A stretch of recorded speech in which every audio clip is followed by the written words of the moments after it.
ओम सहना भवतु सहनौ भुनक्तु सह वीर्यं करवावहै तेजस्विनावधीतमस्तु मा विद्विषावहै। ओम शांति शांति शांति। ओम सदाशिवसमारम्भां शङ्कराचार्यमध्यमाम् अस्मदाचार्यपर्यन्तां वन्दे गुरुपरम्पराम्। श्रुतिस्मृतिपुराणानाम् आलयं करुणालयं नमामि भगवत्पादं शङ्करं लोकशङ्करम्।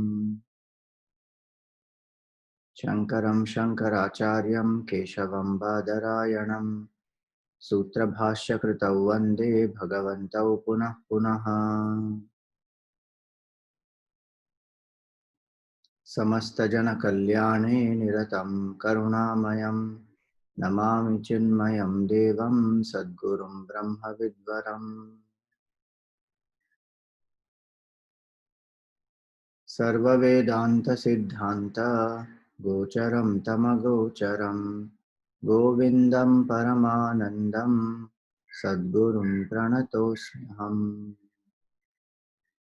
Hari Om, salutations to all.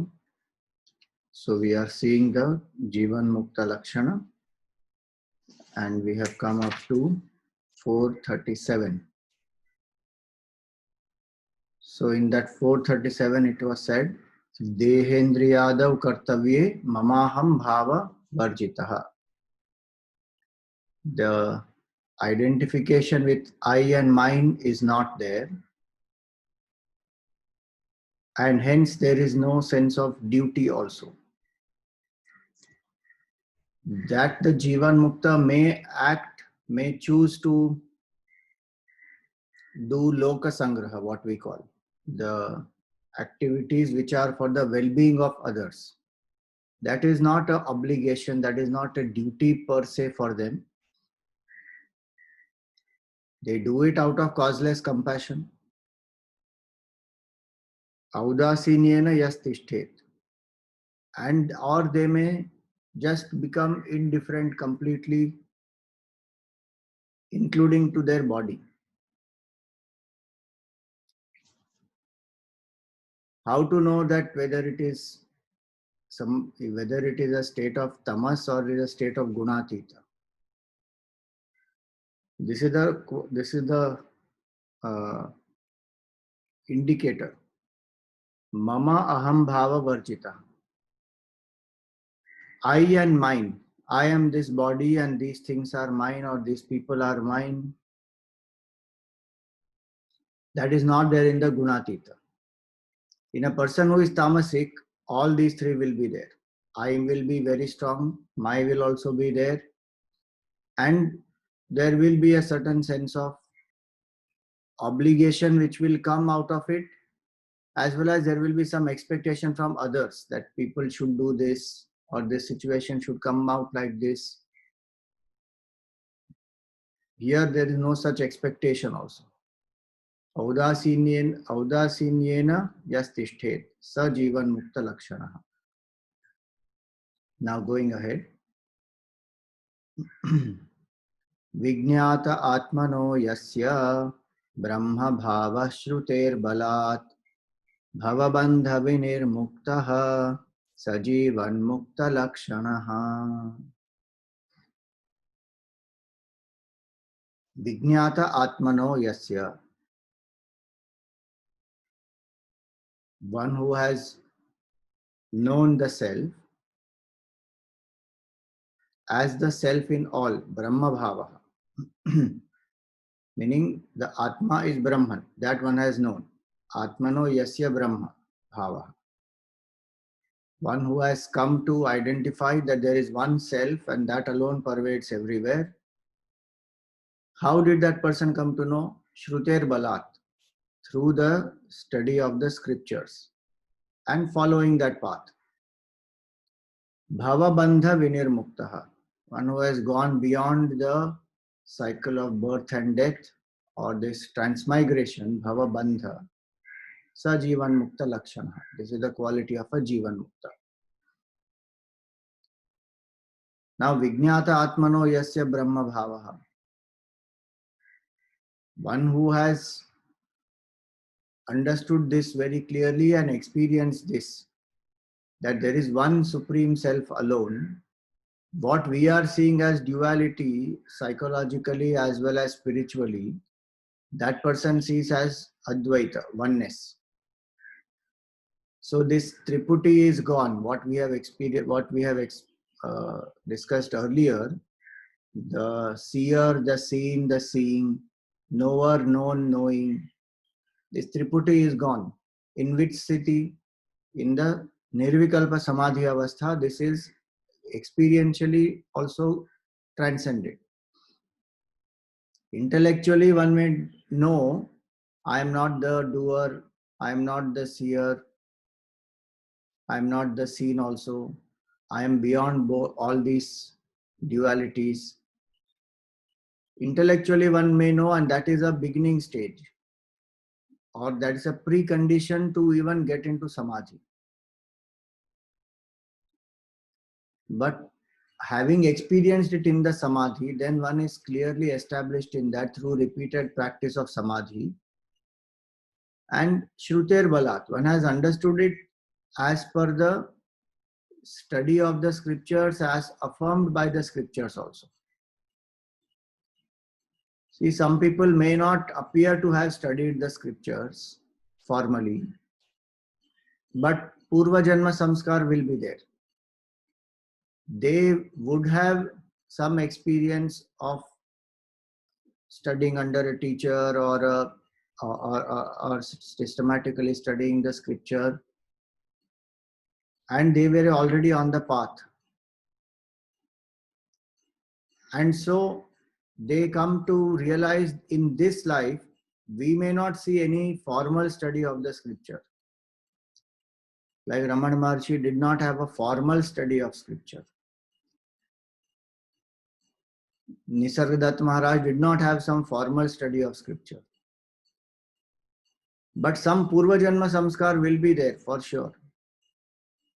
Either a Sadguru has come into their life, or scriptural study has come, or both have come.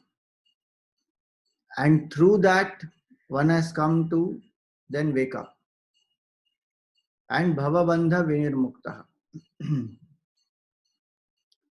This Bhavabandha, now what is this Bhavabandha? The constant thirst to become is called Bhavabandha. This constant thirst to become, because of the sense of incompleteness that we have, that incompleteness makes us feel, I want something to become complete. And then we have desire for it, then we think, we act, we get results. But results, again being temporary, doesn't remove incompleteness. Increases the vasana. So this constant sense of emptiness within, incompleteness within, because I think I am the body, mind, intellect, that false identification leads to incompleteness. And ignorance leads to this false identification. So as long as these three exist, ignorance, false identification with the BMI, and sense of incompleteness, till these three exist, the cycle of birth and death, that will continue. Why? Because Vasana cycle continues. Vasana to Vasana, that continues, and to exhaust that we need Janma, Marana, continuously. So if you remember, we have done these three cycles. First cycle is ignorance cycle, those three steps. Second cycle is this cycle of vasanas or karma, you call it. Third is the cycle of birth and death. So this birth and death is the expression of the ignorance cycle. And through this knowledge, Vijnata Atmano, that ignorance is destroyed. So there is no sense of incompleteness. There is no need for more vasana exhaustion. There is no need for new births. Many people think that freedom from cycle of birth and death is Jivan Mukti. And then the question they will ask, okay, so if I don't have to take birth again, then what will I do? That question only goes here. What will I do? That till that entity is there, Mr. So and so, that what will happen, what next, what will I do? That will continuously remain. In deep sleep, do we have that question? We don't have. In samadhi, is that question there? Not there. In complete absorption in work, that question disappears. That question comes only when there is body identification. That is because of ignorance. Here that person is destroyed. So Vijñāta Atmano Yasya Brahma Bhavaha Shruter Balat. See how much importance that one word has, Shruter Balat. Now we may say that, oh, but what about those who don't come in contact with scriptures, who are staying some other place, maybe who are not in India? So scriptures does not mean only Indian scriptures. And Shruter Balat, what the scriptures have affirmed, that Jivan Mukta is living. Last night I sent that quote of Gurudev, where he says his life itself is a scripture. His words are hymns. Such a Sadguru, somebody may come across anywhere in the world. Or there are other scriptures of the world also in the world religions. One follows and one discovers. So why the importance of the scripture here? Because it's time-tested wisdom, as simple as that. It's very strange. You know, in other sciences, we will go by the body of knowledge, proper body, systematic body of knowledge which has been accumulated, we will go by that. Like even right now when coronavirus situation is going on, the past experience with SARS, with MERS, with the Spanish flu, which is documented, one is deriving many things from there also, no? Because there's a systematic body of knowledge. One knows how the things have spread. One knows what kind of things one should follow to prevent this. And then one is also working on a vaccine for it. Even that system is being standardized.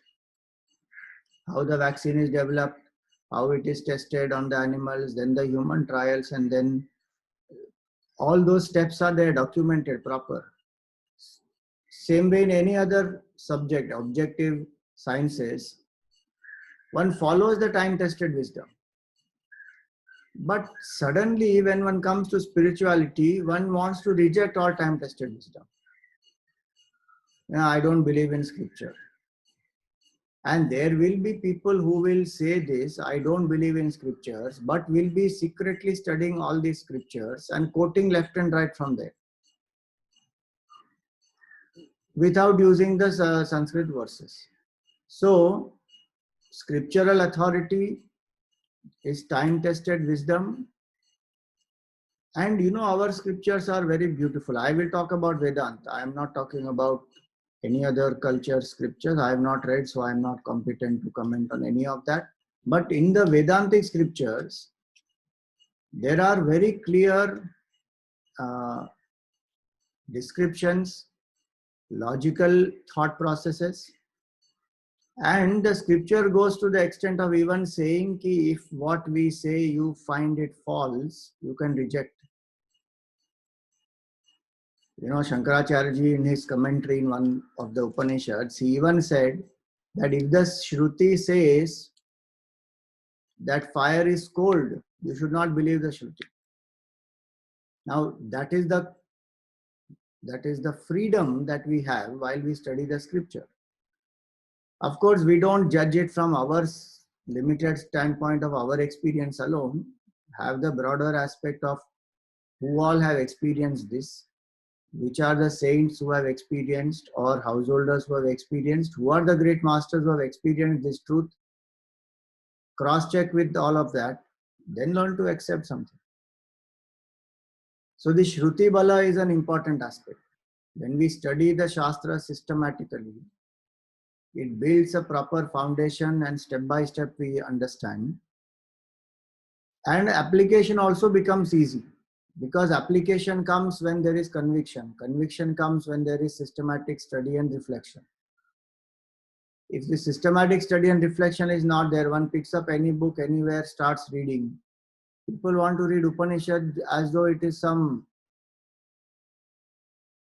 comic book, some entertainment book. The highest knowledge it is, and one has to prepare oneself for it. So Shruti Bala, that is the scriptural knowledge. So on the basis of this Shruti, these great masters have also come to realize, and here it is, the Jivan Mukta has destroyed ignorance. The purpose of the Shruti is that to give us the knowledge, to help us to reflect, to help us to contemplate and establish in Samadhi. What does the scripture not have? You just think about it. In this one Prakarana Grantha itself, the journey from bondage to liberation fully is there, plus the sign of Jivan Mukta, what we are seeing. That what will be the state after you reach that state? What will be the experience after you reach that state? That also is given here. Right from the awareness of bondage to the, before we come to scripture or to a satsang or to some Satguru, we don't know we are bound. Right from that step, the awareness of bondage onwards, it will start. That we become aware that, acha, I am bound. Then to intensify that feeling that I want to get out of this. Otherwise, who wants to get out? Happily, one is living. Comfortable in bondage, one is living. How strange is that? Power of Maya. Comfortable in bondage. No problem at all. Somewhere, some Punya karma is done, some Sadguru's grace is there, Bhagwan's kripa is there. Some person wakes up saying, Arey, I am bound. How can I be so comfortable in this? From there, the journey starts to understand what is this personality and how to integrate and align this personality. Then what is the truth that is enlivening this personality? How I can be that truth? Then provide the logic why I am that truth and I am not the body, mind, intellect. Then provide the method of how to contemplate on all this. How to transform one's life through self-control. What are the obstacles at each stage that will come? How to overcome all these obstacles? And what is that sthiti of Jivan Mukti? So that one doesn't hallucinate, yeah, now I become a Jivan Mukta. There are so many people out there hallucinating, thinking they are Jivan Mukta. And they will tell their Sakshatkar Divas date also. This is the date and this is the time I got realized. Shastra gives all pointers. Hence, this is a very important strength for a spiritual seeker. Shruter Balat. People go to the gym and they take that some whey protein and whatever protein shake and protein bar and whatnot they will take and build their muscles. For the physical training of the body, one takes all that because that gives strength. What about the spiritual strength? From where does that come? Atma doesn't need any strength. The spiritual strength is the strength of the mind and intellect to know the self. Atma is the strongest. Atma is, no gym is required, no shruti is required, nothing is required for the Atma. But our identification right now is with that Jiva Bhav. So to rise from that Jiva Bhav has to become weaker. Mind and intellect has to become stronger to transcend the mind intellect. For that, Shruti Bala is required. Every day, one pill of Shruti one should take. Gurudev used to say that. So when he was a heart patient. So he had to take some medicine every day. So whenever he takes a medicine, there will be some 4-5 pills. So he will say, this is Vivek Chudamani, this is Bhagavad Gita, this is Tattva Bodh, this is Upanishad, like that he will say. And then he will take the pill. And he will say, Vaidyo Narayana Hari. Doctor is Bhagwan only, and he only cures. So Shruti is there and Bhagwan is there. And he will start doing his work. Take the pills, finished. Every day. And he spoke on this scripture for 42 years, every morning, evening, without break. What a strength is that. Try speaking on the scripture for 42 years. Forget 42 years, 42 days continuously try speaking on subtle topics. And he is the one who came down and created the demand and created the awareness also. People didn't know also this existed. Meaning, from management standpoint, there was no market. There was no demand, there was no market. He created the demand, created the market, and then supplied also. And created so many suppliers who are continuously supplying now. Supply chain. Even in COVID situation, our supply chain is not broken. Continuously going on. Spiritual supply chain. On. One master created. Who? Bhavabandha Vinirmukta. Who has gone beyond Bhavabandha, that person is created. When I was in college, there was one nice book, Jonathan Livingston Seagull. Read about, you must have read, some of you. If you have not read, please read. Nice book. How the seagull got free and then came to free other seagulls. Nice book it is. Jonathan Livingston Seagull. So Jivan Mukta is like that, on the basis of the Shastra. So in our culture, we give lot of importance to scriptures. Because Jivan Mukti comes through that proper anchoring in the knowledge of the Shastra. So many great masters have done that. Either they have followed the path of knowledge and reached that through through this scriptural knowledge and realized the truth, or complete Sharanagati. Now, even in that complete Sharanagati, Bhagwan brings people into their lives and brings scriptural knowledge. Ramakrishna Paramahamsa didn't go to any formal guru to learn by himself, but all the gurus came to him. One by one they came and they gave knowledge to him. Mirabai, she was married off to this, what do you call it, the prince in Rajasthan. But she went in search of Tulsidas Ji. She met him, they had conversations, they studied, he exchanged some knowledge with her. So many things happened. So Bhagwan will bring them to knowledge. In the 10th chapter, he says, Dadami Buddhi Yogam Tam.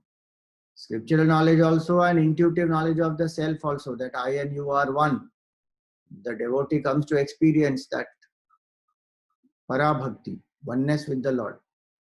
So Shruti and the scripture, we should actually be proud that this country of ours has such a deep, vast body of knowledge for the subtlest of the sciences.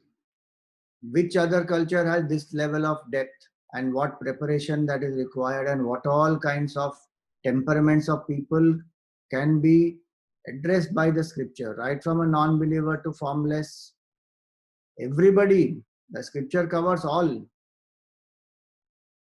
So importance of the Shruti and the strength that it gives to the individual seeker. If this bhakti comes in our life, Shastra bhakti, if you remember in Shraddha we have seen that. Shastrasya Guruvakyasya Satya Buddhyavadharana. सा श्रद्धा कथिता सद्भिः यया वस्तुपलब्धये. So in the Shastra, one has that Shraddha, that what the Shastra is saying is true. No, as I said earlier, nothing wrong in questioning. But this Shraddha in the Shastra is a great strength. And the Shastra is not some person's compilation. It is right, it is expression of the time-tested wisdom. So we should go back to our Shastra properly. I am saying now, not only in this context of the man of realization and only Brahma Vidya, even in other contexts, we should go back to what is our Shastra saying.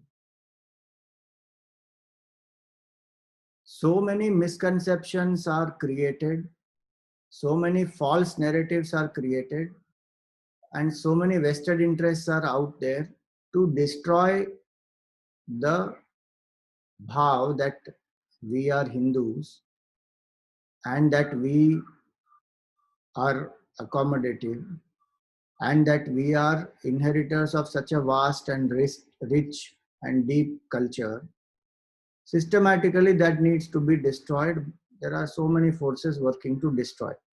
And the saddest part is we are aiding those forces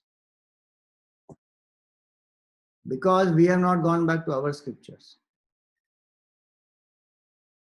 So our scriptures will be distorted. And on the basis of that, false arguments will be created. And on the basis of that, Hindu bashing will be done.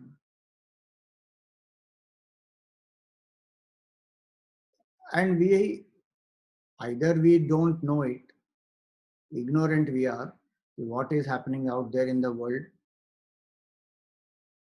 or we know it, we choose to turn a blind eye, or we know it and we are aiding the vested interests. There are very few people who know it and who voice out and who speak. This is our scripture, this is what the scripture is saying, and this is the false narrative. To bring that out clearly is very important. So many false notions about Bhagwan Ram, so many false notions about Mahabharata. They say that Draupadi laughed when this, Duryodhan, he slept in that palace, and she called him that a blind man's son is blind, and that was the reason for Mahabharata war. Complete lie. Draupadi never spoke that. She never laughed. It was Bhim who laughed actually. Now we don't know only. So many things like that. Valmiki Ramayana does not have Lakshman Rekha at all. So where is the question of so many false narratives then being portrayed? So we don't know our scripture. What our Upanishads say, we don't know. What commentaries are written on that, we don't know. What all kind of knowledge is there in our scripture, that also we don't know. And one simple thing, somebody may say, what is the guarantee this has been preserved as it is? Maybe somebody has added something into it or removed something from it. Okay, possibility is there. But we have a method to understand the essence of the whole scripture, and what is not matching that will be easily understood that this is extrapolation or interpolation, whatever you call it.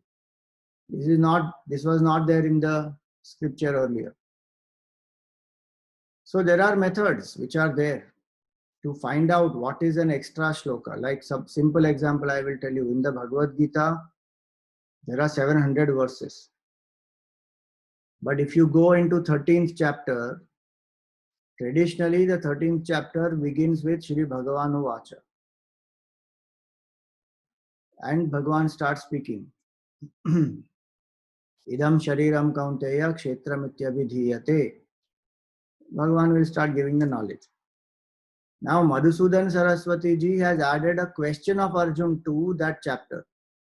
So the Gita verses become 701. Now that question he has added to that,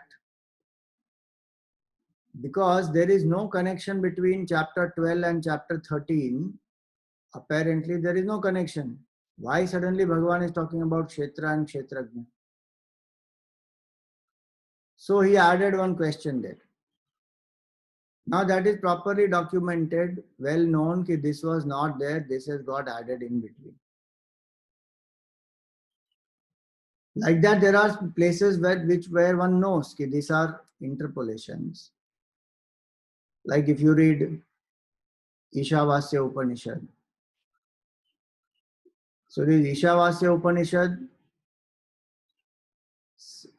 there are different versions of the Ishavasya Upanishad in different shakhas of the Veda. In some there are only 15 mantras, in some there are 18 mantras. And the rishis have written clearly that this shakha, this many mantras are revealed to this rishi. In this shakha, this many mantras are revealed. So one knows in some place it is more, some place it is less. So there are methods which are there in the system also, and there is Shadvidha Linga also. One can apply 6 aspects to understand what is the essence of the scripture, and what will not fit that is extra, is all to be out. It is not proper. Many such things are there in our scriptures to understand. And more importantly, how much can we preserve history? You think about that. We are not, even the history that we have today is distorted. So the ultimate test is in application of what we have studied and the impact of that on our lives, and what will it lead us to. That is the ultimate test. If what is written here is leading me to that state of realization, now what more I need? Why must I feel so many things against the scripture? Not required. Many social issues also are. Right now I spoke only on the spiritual issues and the Puranas, but even many social issues. How many false narratives get created? Kanyadan ceremony. A Kanyadan ceremony, they think that a woman is getting objectified, woman is not an object to do Kanyadan. Now this is a stupid narrative that is inserted into the head of people. And now all these people are following that. Our Hindus only following that. Kanyadan has nothing to do with that. Who is objectifying any woman there? You see the ceremony of Kanyadan, what is the Kanyadan all about? The bride's father is giving the hand in the bridegroom's hand, his daughter's hand in the bridegroom's hand, and taking a promise from the bridegroom that in artha, kama and dharma, I will not transcend the boundaries and I will not be unfaithful to her. In pursuit of artha, kama, dharma, I will be faithful to her. That's the oath that this man takes, who is marrying. His bridegroom takes. And the bride's father gives the hand, saying that I am offering my daughter as a Graha Lakshmi. And the Vishnu, that husband is supposed to be Vishnu. And this girl is supposed to be Lakshmi. So Lakshmi Narayan wedding is happening. What a status it is to the person that you are Lakshmi, he is Vishnu, and you both unite with each other and walk the path of dharma together. And in that the promise is given exclusively by the man, that I will protect her and I will walk with her in the path of dharma, artha, kama, in all. Now you may say, why moksha is not written? Because moksha is individual's journey also. One has to transcend one's own BMI. Where is the question of following somebody in moksha? The BMI identification has to give up. How much they have thought all this and they have put it down. And there is no question of any dowry. Go back to the Veda and see, there is no dowry system at all. Half of these are created by human beings by their Greed. If the father wants to give something, the father will give from his earned wealth. So the share of the woman, the father will give. There is no question of the bridegroom demanding or the family of bridegroom demanding. It was not there at all. So many things like that we don't know. We have not gone back to our scripture. We are happily condemning many of our scriptures. So Shruti Bala, we should remember that this is the strength of not only the, I am taking this little more general, not just limiting it to Jivan Mukta. The Shruti Bala is the strength of the sadhak. Shruti Bala is the strength of our Samskriti also. And it is the Bala of our scripture, our country also. Because Shruti does not mean only the religion, religious aspect or the spiritual aspect. Shruti literally means the Veda. Veda has every aspect. Ayurveda, Dhanurveda, Sthapatya Shastra, Gandharva Veda, these are the Upavedas. Then Shiksha, Kalpa, Nirukta, Vyakarana, Chandasa, Jyotisha, the Veda Anga. Then Rig, Yajur, Sama, Atharva Veda. All these. How much depth is there in all these knowledge? It will enhance everybody's life. Today everybody following yoga, Ayurveda. But please remember one important thing. If we are not well versed with our scriptures, there are out there people who will completely twist it, manipulate it, and finally destroy it. Simplest example is Yoga Shastra. What all people are doing in the name of yoga, what the Yoga Shastra is saying, what you are using it for is completely opposite. Absolute materialism one will promote through yoga many times. 100 times, 200 times Surya Namaskar is ridiculous. What it is meant for and what it's supposed to be done. So if we do not become custodians of our culture, we will become completely manipulated and it will get destroyed. We may be proud saying, oh, world has accepted yoga and yoga has been a gift of the country to the whole world and this and that. It's good if people are following yoga, but they should follow as it is there in the scripture. No, at least they are following, even if they are not studying, at least they are doing. They are doing it. And how are we doing? How they are doing. They don't know what is here properly. They are following it somehow. And our people looking at them have started following that. So where is the Shastra Adhar? Shruti Bala is gone.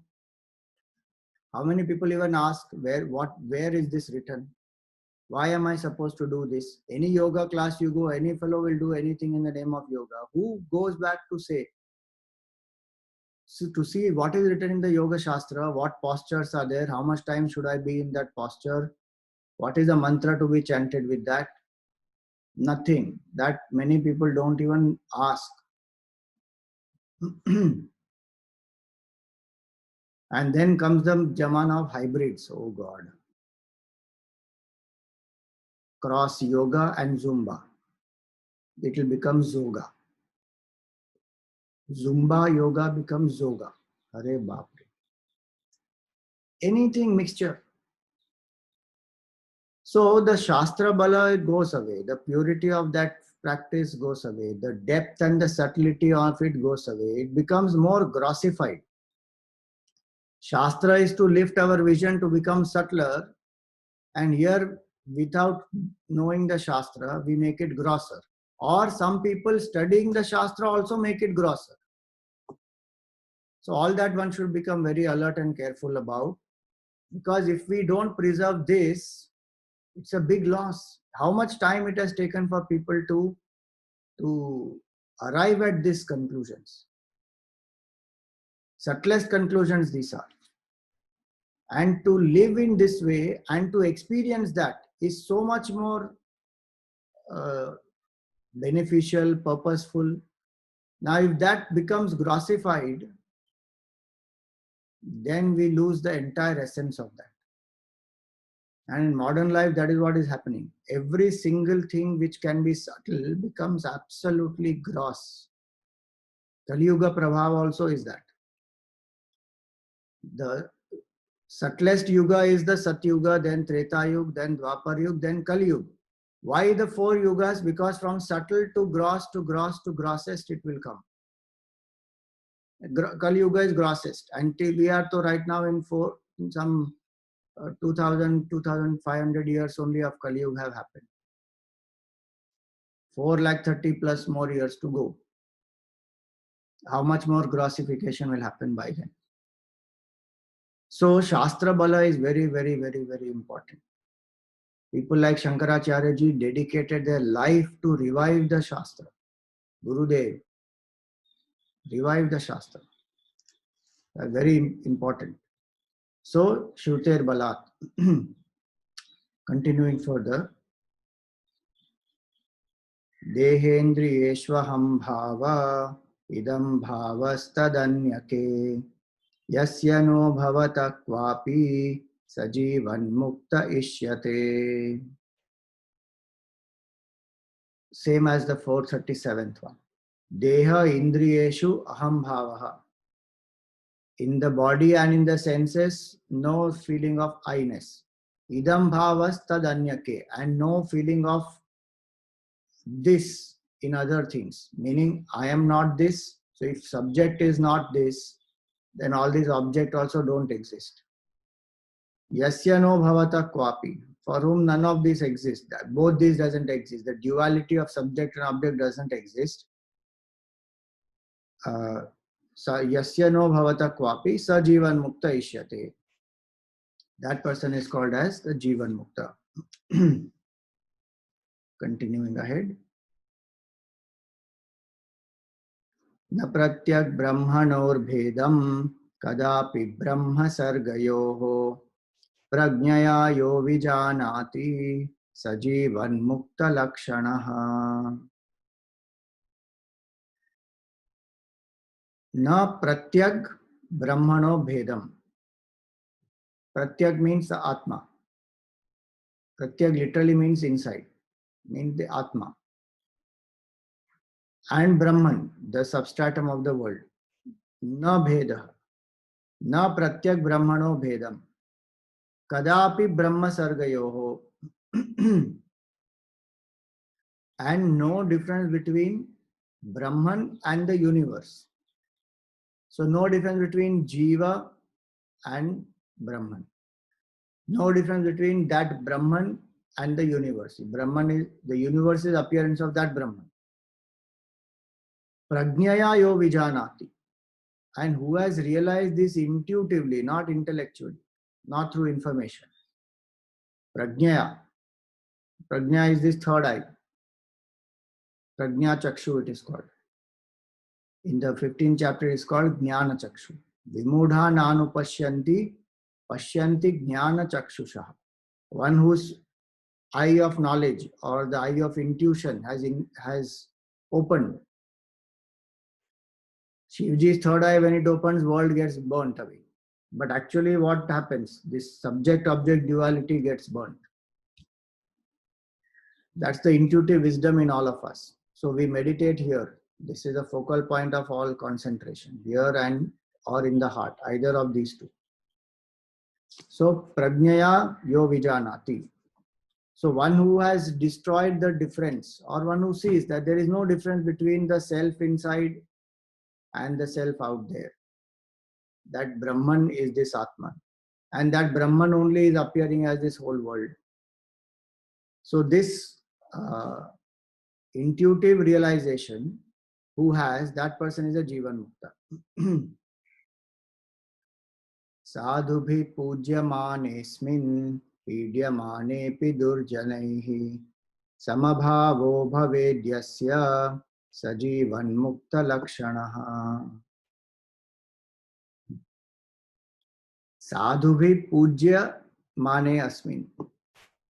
When good people worship them or praise them, pidyamanepi durjanaihi.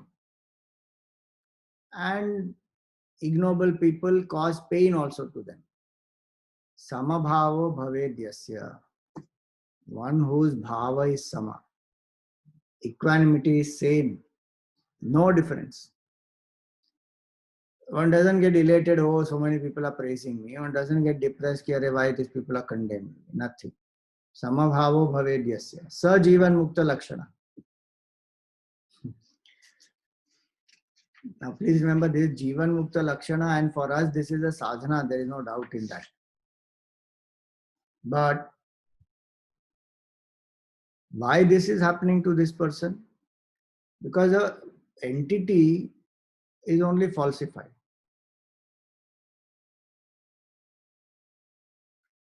What is an illusion? Now, we earlier saw about the shadow example. You may spit at the shadow, you may put garland to the shadow. What difference it makes?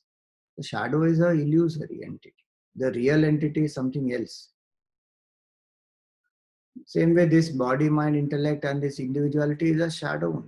How much, if somebody praises this shadow or somebody criticizes this shadow, how does it matter? But we take it personally. How could that person say like that?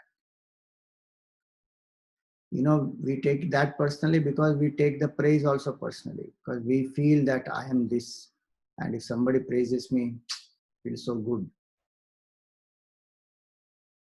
Because my identity depends on this Mr. So-and-so. That Mr. So-and-so is transcended here. No attachment to body, mind, intellect. Already we saw they have no aham bhav, no deha bhav, no mama bhav, no I and mine. So where is the question of any praise affecting them or any criticism affecting them? That is called udasina. In the Sthita Prajna Lakshana also this comes. Quite a bit of this, if you see, you will find direct reference to Sthita Prajna Lakshana in the Gita, 2nd chapter. Here it comes.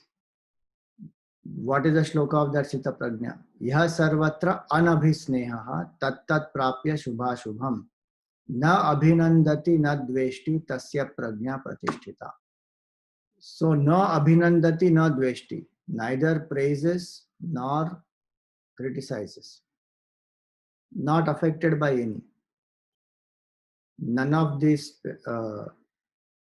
two. Even in the Bhakta Lakshana it comes. Tulya ninda stutir mauni.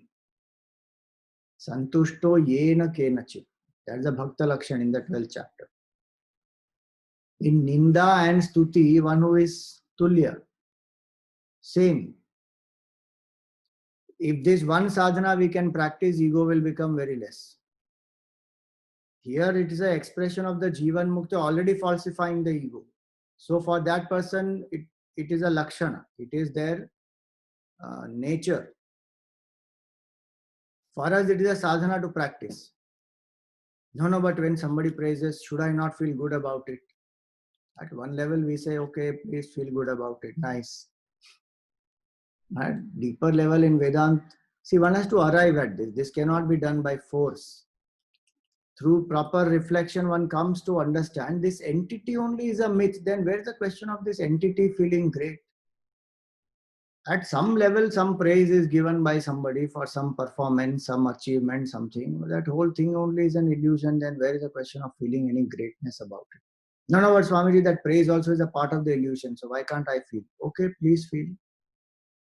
But nobody is, that person is not saying this out of detachment and understanding this illusion. Because if one understood this is an illusion, that praise will not matter.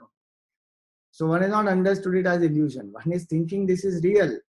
But one wants some justification to experience the kick of the praise. I feel so good when somebody praises me. What is wrong in that? There's nothing wrong. There's not a question of right and wrong. The question is, at which level am I? Have I transcended that level or have I not? Through proper understanding. Not by force. Not by saying that, I should not be feeling good. I don't know why I'm feeling good. Now I'm feeling bad that I'm feeling good about praise. Because Vedanta is saying don't feel good about it. Hare Rama, what confusion. It's not by force. It is by evolution. Simple example if I have to give for it. When a child draws something. then the mother will praise, or the father or the brother or any family member will praise. The child would have drawn some shape, colored somewhere something, and the child will come and say, "This I have drawn." It will have no semblance of a house, but the child will say, "This is my house." Now, what will the parents say? "Oh, so sweet, it's so nice, very good, excellent, you have done it so well." The child feels so happy and goes. After 30 years, if that child takes that picture, the child will laugh at it or not? That person will laugh saying, "Oh, this is what I call house." And if that person will be a great artist, he becomes a big artist and painter and whatnot, then that picture that person may frame and show, "This is what I did in my childhood, this is house."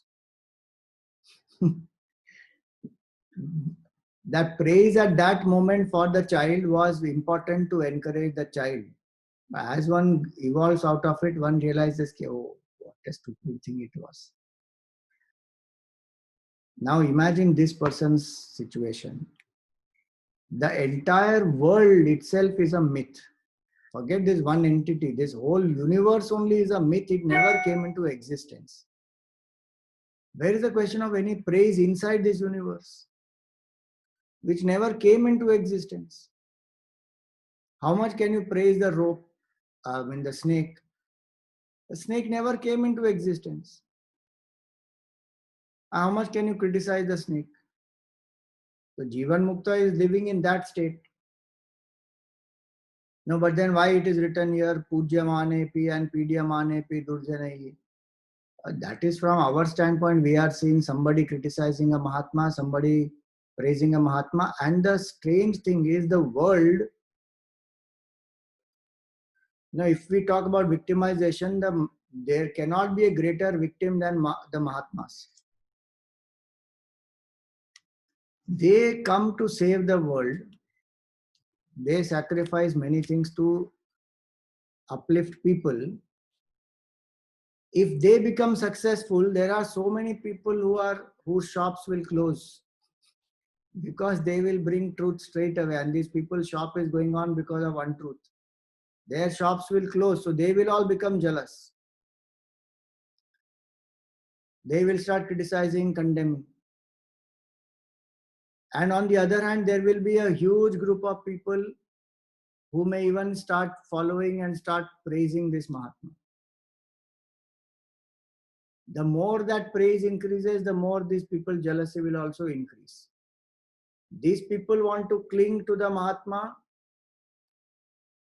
to reach their goal. These people want to hurt the Mahatma because they are harmed as though. Where is the peace? But this Mahatma doesn't get affected by any. There was one Swami in South India. His name is Parvaille Swami. What is his real name? Nobody knows. Not there anymore. Passed away when I don't know. But one famous incident in his life. Parvaille Swami. Parvaille means it doesn't matter. So this Mahatma is living somewhere in the outskirts of one village. He's living there. Quietly, there's one kutia that has been made and he's living there. And many people in the village, they go to him, they have satsang, he guides them also. Some people take bhiksha and go, he has the food. He's living quietly, absorbed in the truth. One day, suddenly, this Mahatma is called, Mahatma is sitting there in his kutia, and this whole village gathers there. Now, one thing is, this Mahatma has this habit of saying Parvaille. It doesn't matter. For anything, he will say Parvaille. If somebody says, today I can't send food, for a while. If the body is sick, for a while. If somebody praises him and he says, oh, today satsang was so good, for a while. So one day, this whole village gathered there. And why they gathered? Because one woman accused this saint that he is the father of this child, and she's an unmarried woman. And all these villagers have gathered there and they said, what have you done? You are responsible for the child of this woman. We thought you are a saint, you are such a great man, and we took care of you and all that. And what have you done? Now you will have to take care of this woman, and she will be here. Nobody is going to marry her. Now you take care of her. You did this. He said, for a while. That woman started staying there. He started serving. She started serving him. He was indifferent anyways to so many things of the body, mind, intellect. None of that matters to him. He continued to live the way he was living. He lived in his satsang and his sadhana, and people stopped sending food and all that to him. Whatever you could get from the forest and all, he would live on that. But this woman, she kept feeling very bad when she saw, this man actually lives such a sattvic life, and what is this happening? So finally, after a few months, she called the village again and she confessed. She said, I'm very sorry. This person is harmless. He didn't do anything. I was actually scared. So and so is my lover. And we were scared that the society will not accept us. So I put the blame on this sadhu. I'm very, very sorry. And the whole village, she confessed in front of them. Now this woman, she went to the Parvaila Swami and she said, she apologized. I'm very sorry. She said, Parvaila. Then again, this whole villagers, they all also go to him, saying, we are sorry, we treated you, we spoke bad words about you, we didn't send Bhiksha to you. We are very sorry, extremely sorry. Will you please forgive us? For a while. From his standpoint, it doesn't matter only. Now you may say, but what about us in the world? How can we live like that? There are people in the world who accuse us of things we have not done, and we still have to not get affected by it. See, there is a choice. Two choices are there. Internal state must remain the same. And again, I'm saying this is not by force. This is by evolution. This will happen. Internal state remains the same. If I'm getting affected internally, that means I'm attached somewhere. Especially if I have not done something, why should I get provoked? No, but I have not done something and they are putting allegations on me. You can refute allegations without being disturbed inside because you never did anything. Why am I getting disturbed? Because I am attached to my image. That image that people have that I am a righteous person is spoiled by this image that this accusation is going to create. Now I am attached to that image, so I want to protect that. So I am disturbed. Vedantic student who has understood that image only is false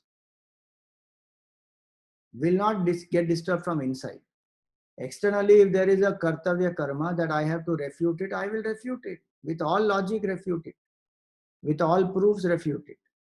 And don't bother about whether the people are convinced or not. That is their problem.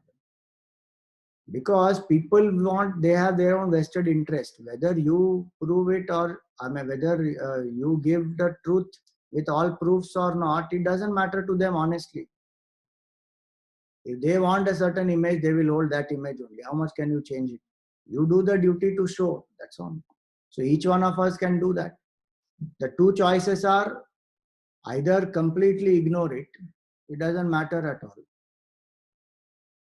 or do what is the external duty, fight it out, give the logical reasoning, give the proofs, show that how you have not done it, and then doesn't matter. After that, don't bother. But in either of these cases, one can be equanimous from within. From where that strength will come? From this knowledge that this entity only is a myth. I am one with supreme consciousness. Or it can come from bhakti also. That I am a devotee of the Lord. I do actions out of surrender to the Lord. Whatever the world may think. If I have not done anything, what is the problem? So accusations I handle. Praise, how do I handle? From bhakti standpoint, praise also belongs to Bhagavan, criticism also belongs to Bhagavan because he is the karta. So that is bhakti standpoint. So internally one remains equanimous. Jnana standpoint, as we said, praise and criticism, they belong to a fictitious entity, a myth, the ego. What will add to my glory? In fact, it is the opposite way.